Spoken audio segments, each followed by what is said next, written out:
I'm just so impressed too, because another question we had come in was we've talked a lot about the post-Olympic emotions as well, but it sounds like you did such a good job in just like setting yourself up for success, particularly when it came to that of like, oh, I'm going to give myself time and space at my favorite place in the world with my favorite people to like have something to look forward to after. So after this is all done, like there's still something going. And like, so did you feel like was that part of why you did that, to kind of help alleviate some of the emotions you felt like might come after the games? Or did it just work that it gave you that kind of time to really reflect and also take that little bit of a step back to recognize everything that had just happened?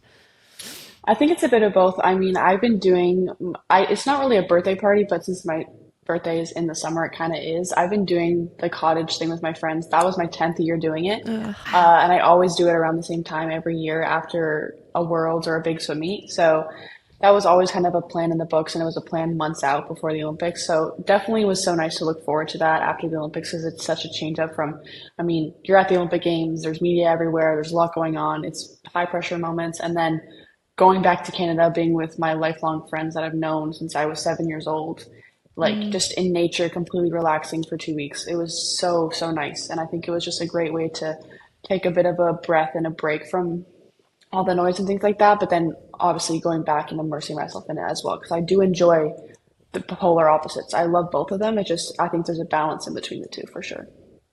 Definitely.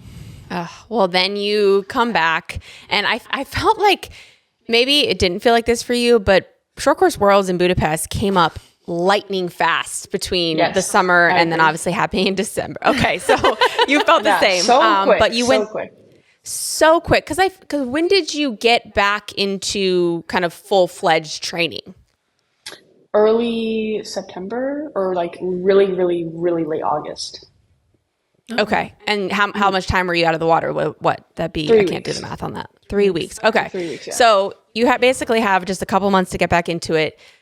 One, what was your mentality going into Short Course Worlds? And then I want to talk about the 3 golds, the 3 world records, like just an insane performance, but kind of hearing the behind the scenes of what led up to that. Yeah, I mean, the plan to go to Short Course Worlds was pretty well thought out months before. I was really excited to go back to Budapest because that is definitely my favorite pool, or second favorite pool in the whole world. And I think a lot of people love that pool because everyone says it's like really, really fast, which obviously I agree with. But it